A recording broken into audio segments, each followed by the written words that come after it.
अस्सलाम वालेकुम।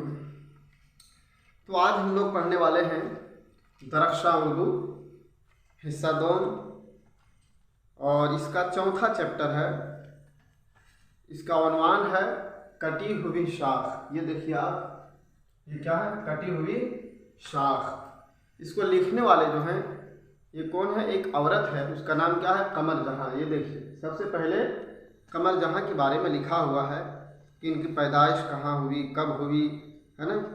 इनकी पैदाइश जो है सन 1951 और 52 के दरमियान में हुई है। जहाँ भी आएगा तो 51-52 होगा, इसलिए जो है मैंने भी इसका जवाब में लिखा है। और ज़िला समस्तीपुर के गांव है मर्दुम खेस गांव, कौन? बुजुर्ग द्वार। उसी गांव के अंदर ये पैदा हुई हैं। इब्तिदाई तालीम भी इसकी वहीं हुई और फिर उसके बाद जो है पटना गई। पटना के अंदर पीएचडी तक की तालीम पटना से ली। फिर भागलपुर गई। भागलपुर में जो है लेक्चरर की हैसियत से इसकी बहाली हुई। बहरहाल तो इनको लिखने वाली जो है ये कौन है? कमर जहाँ। तो आज हम लोग इसका सवाल जवाब हल करने वाले हैं। देखिए, इस सवाल का जो सबसे पहला हिस्सा है मुख्तसर तरीन सवालात। ये जो कहानी है कटी हुई शाख, इसके बारे में भी बात होगी। वो सवालात के अंदर आएंगे तो मैं वो पूरे कहानी का डिटेल उसी में रख दूँगा। तो आप जो है बने रहिए कि इस कहानी से का मतलब क्या है, सारी चीज़ें भी आएगी। तो पहले सवाल जवाब हल कर लेते हैं मुख्तसर तरीन सवालात। देखिए, मुख्तसर तरीन सवालात में सबसे पहला सवाल है कमर जहाँ की पैदाइश कब हुई। देखिए यहाँ मुख्तसर तरीन सवालात के जवाब हमने लिख दिया है। तो सबसे पहला जवाब क्या है? कमर जहाँ की पैदाइश सन 1951-52 में हुई, है ना। देखिए, सवाल का कुछ हिस्सा जवाब के अंदर रहता है। अब देखिए, जैसे कमर जहाँ की पैदाइश कब हुई, तो कब की जगह सिर्फ हमको लिखना होगा 1951-52, बाकी सारी चीज़ें उसी में से सवाल की तरह लिख देंगे। और दूसरे नंबर पे है कमर जहाँ के वालिद का क्या नाम है। तो कमर जहाँ के वालिद का नाम किया की जगह क्या लिखना है हमको? सैयद अताउल हक है, बस और कुछ नहीं करना। सैयद अताउल हक लिख देंगे तब भी जवाब हो जाएगा, लेकिन सवाल का कुछ हिस्सा जो है लिखना चाहिए, तो जवाब सुनने में मज़ा आता है। और नंबर 3 पे देखिए, कमर जहाँ का पैदाइशी ताल्लुक सूबा बिहार के किस ज़िला से था? किस ज़िला से भाई? जवाब नंबर 3 देख लीजिए, समस्तीपुर ज़िला से। कौन से? समस्तीपुर ज़िला से है। कमर जहाँ का कौन सा अफसाना आपके निसाब में शामिल है? कमर जहाँ का जो अफसाना है वो कौन सा? कटी हुई शाख, जो हमारे निसाब में शामिल है, जो हम अभी सबक में है। देखिए यहाँ 4 नंबर पे कटी हुई शाख लिख दिए। और 5 नंबर पे सवाल है कमर जहाँ किस यूनिवर्सिटी में उस्ताद है? ये देखिए, भागलपुर यूनिवर्सिटी में। कौन से? भागलपुर।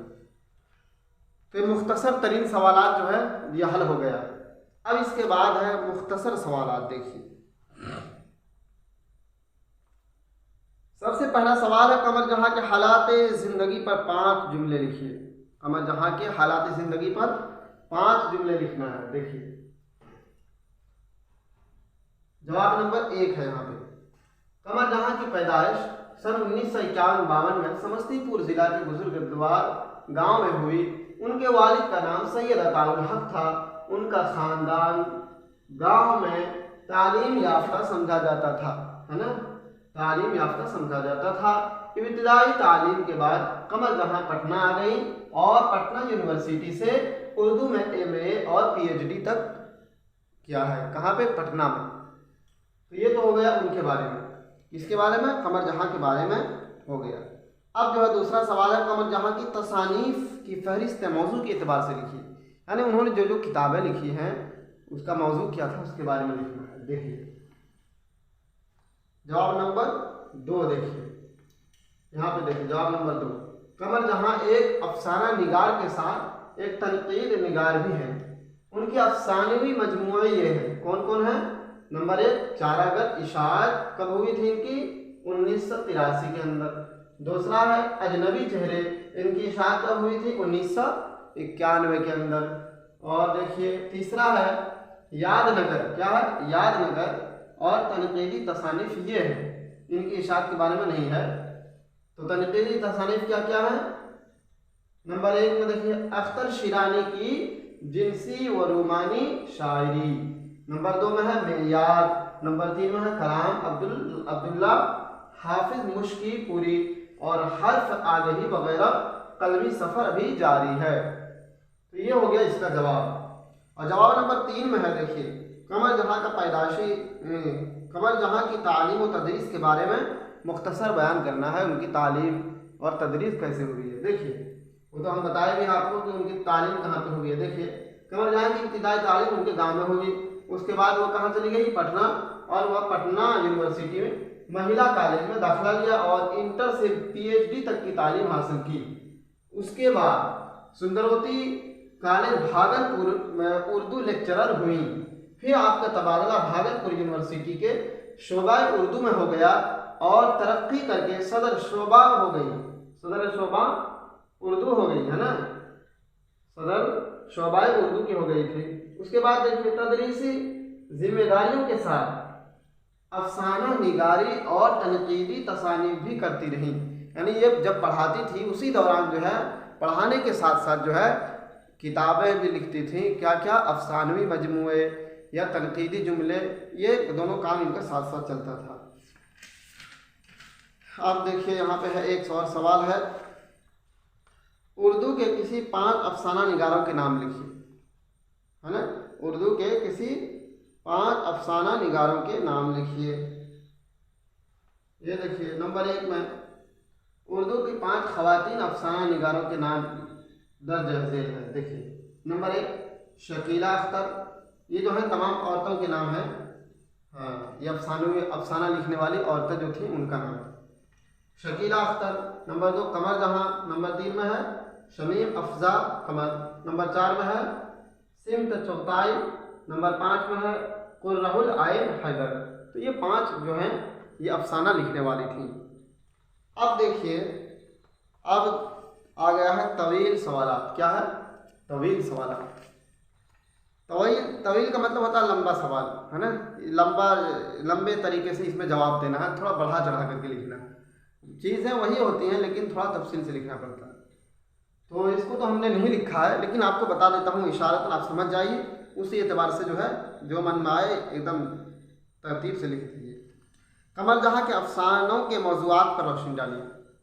कमर जहाँ जो है उनके अफसानों के मौज़ूआत पर रोशनी डालना। उनके अफसाना जो है आम तौर से जो है मौज़ूआत क्या होता है आपको तो मालूम है कि चाहे वो अफसाना लिखने वाले हों, चाहे शायर हों या तनकीदी निगार हों, कोई भी हो, हर शख्स उनका मौजू हालात के एतबार से होता है। जैसे आज़ादी के वक्त जो है अगर कोई उस वक्त अफसाना लिखता था तो उसी हिसाब से लिखता था, या शायर शेर पढ़ता था तो उसी अंदाज में उसी का जो है इजहार ख्याल करता था। और उसी तरीके से ये जो हैं कमर जहाँ ने जो ये कहानी लिखी है, जो अफसाना लिखी हैं, कटी हुई शाख, ये हालात को देखते हुए इन्होंने लिखी हैं। तो इनके मौज़ूआत क्या हैं? कटी हुई शाख। इनके मौज़ूआत हालात के एतबार से देखते हुए इन्होंने आज जो दुनिया मादी एतबार से तरक्की के नाम पर अपने दोस्तों से, रिश्तेदारों से, माँ बाप से कट करके अलग हो जाते हैं, ठीक उसी मादी दुनिया को नज़र में रखते हुए इन्होंने क्या किया? अफसाना लिखा है। और देखिए दूसरा है कहानी का उन्वान कटी हुई शाख क्यों है, वाज़ेह कीजिए। कटी हुई शाख क्यों है भाई? कटी हुई शाख इसलिए है, देखिए वो कहानी का निचोड़ इसमें लिखना है। कटी हुई शाख इस कहानी का उन्वान इसलिए है कि इस कहानी के अंदर जो है एक ऐसे नौजवान का किरदार पेश किया है कहानी के अंदर जो कि लंबे लंबे ख्वाब में कमाने के चक्कर में जो है अपने माँ बाप हर एक को छोड़ करके बाहर की दुनिया की तरफ निकलता है, यानी बाहर ममालिक में निकलता है कमाने के लिए। और जब वो एयरपोर्ट पे पहुंचता है तो उनके दिल के अंदर जो है बेशुमार ख्यालात आते हैं कि अब तक जो है हम कुएं के अंदर थे, मेढक की तरह थे, अब हम दुनिया से बाहर निकल रहे हैं, अब हम बहुत सारा पैसा कमाएंगे। बहरहाल वो यही तरह ख्यालात के अंदर उलझ रहा था। और जब वो गया एयरपोर्ट पे, जब उनको औरतें जो हैं खाना पेश करने लगी, वो देख करके मगन हो गया कि वाह ये भी क्या दुनिया है, कितना मज़ा आ रहा।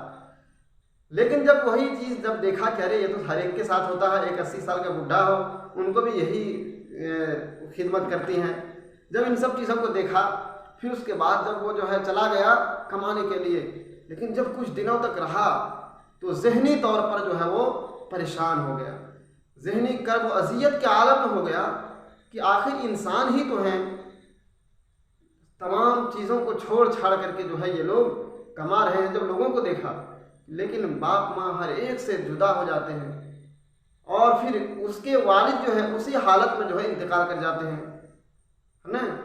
लेकिन वह बेचारा दिल भर के रो भी नहीं पाता है और उसके बाद जो है इनकी वालिदा बेचारी बहुत बुरी हो जाती हैं। बहरहाल वहाँ से जो है वो आखिर में आने का फैसला कर लेता है, लेकिन जब आता है तो लोग उनको पहचाने से इनकार कर देते हैं, रिश्तेदार पहचान नहीं पाते हैं। माँ बेचारी बूढ़ी हो चुकी है, चारपाई पर लेटी हुई है, वो भी नहीं पहचान पाती है कि ये मेरा ही बेटा है।